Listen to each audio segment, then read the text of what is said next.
कालचक्र, समय के श्राप और प्रेम की अमर गाथा। भाग 4, जादुई लोक। एपिसोड 78, वज्र की विद्रोहिणी ज्वाला। पिछली कड़ी तक कालचक्र के नायक प्रिया, समीर, सिया और आकाश ने स्वर्गलोक की 3 परीक्षाएं पार कर वज्रमणि प्राप्त कर ली, परंतु वृकासुर ने स्वर्ग के रक्षक वज्रदेव को अंधकार से ग्रसित कर दिया है। अब वही योद्धा जो मणि की रक्षा करता था, नायकों का सबसे घातक शत्रु बन गया है। रोशनी अब राख में बदल रही है। बादलों के बीच वज्रदेव उड़ता है, पर उसकी आंखें नीली नहीं, अब अंधकार के कोयले जैसे काली हैं। उसके शरीर से निकलती है बिजली, पर अब वह जलाने के लिए है, बचाने के लिए नहीं।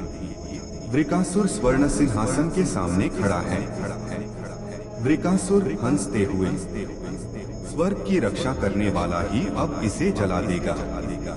यही है मेरा शाप, देवताओं को उनके ही हथियार से हराना। नायक वज्रमणि लेकर लौट रहे होते हैं जब अचानक गर्जन, आकाश फटता है और वज्रदेव बिजली बनकर सामने आ गिरता है। वज्रदेव गूंजती आवाज में, तुमने मेरी परीक्षाएं पास की, पर अब तुम काल के पक्ष में हो। मणि छोड़ो या नष्ट हो जाओ।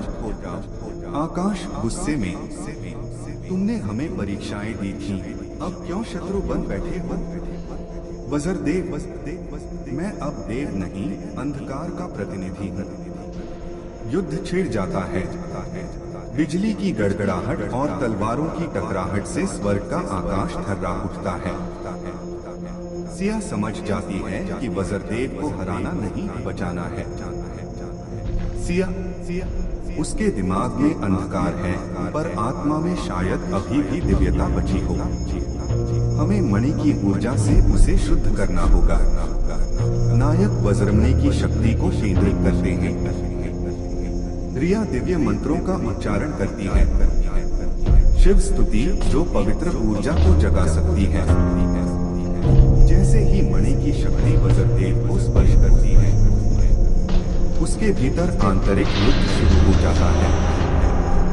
हम दर्शकों को वज्रदेव की मानसिक दुनिया दिखती है।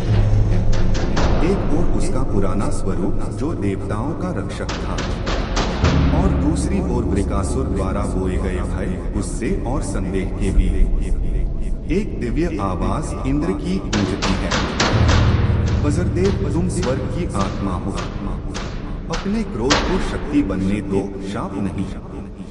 वज्रदेव की आंखों से आंसू बहते हैं। वह अंधकार से बाहर निकलने लगता है। उसका शरीर फिर से सुनहरा हो जाता है और बिजली अब साफ नीली होकर चारों ओर चमकती है। वज्रदेव धीरे से आजाद हूँ, पर तभी वृकासुर दहाड़ता है, तू मेरे जाल से नहीं निकल सकता। और वह एक और बार करता है, एक अंधकार बाण जो वज्रदेव के हृदय को चीरने को आता है, पर समीर बीच में कूदता है और झटका खा लेता है। समीर घायल हो जाता है। समीर कमजोर स्वर में, अगर कोई स्वर्ग के लिए मरे तो वो की रक्षक। वज्रदेव अपने प्राचीन रूप में लौट आता है और वृकासुर पर एक वज्र प्रहार करता है जो उसे पीछे हटने को मजबूर करता है। वृकासुर गुस्से में, तुम सबने समय खरीदा है, विजय नहीं। मैं अगले लोक में इंतजार करूंगा, वहां जहां राक्षसों की आत्माएं जाग रही हैं। और वह गायब हो जाता है।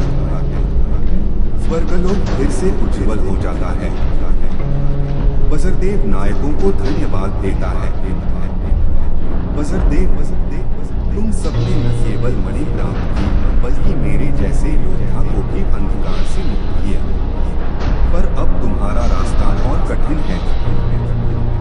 आगे है वो लोक जहां राक्षसी देवियां राज करती हैं। अगले एपिसोड में भय की देवी ताम्रज्वाला का संसार। क्या नायक राक्षसियों की नगरी में प्रवेश कर पाएंगे?